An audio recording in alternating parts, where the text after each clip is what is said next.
అయోధ్య రామ మందిరానికి కార్వాన్ ప్రాంతానికి చెందిన ఇద్దరు భక్తులు బుల్లెట్ బైక్పై బయలుదేరారు. బుల్లెట్ బైక్పై వీరు 1300 కిలోమీటర్లు ప్రయాణించి అయోధ్యకు చేరుకోనున్నారు.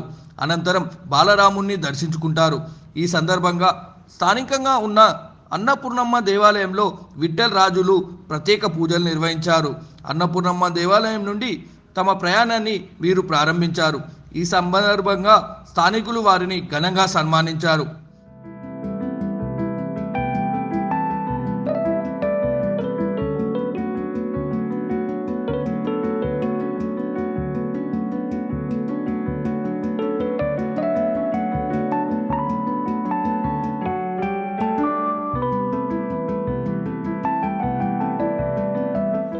जय श्री राम।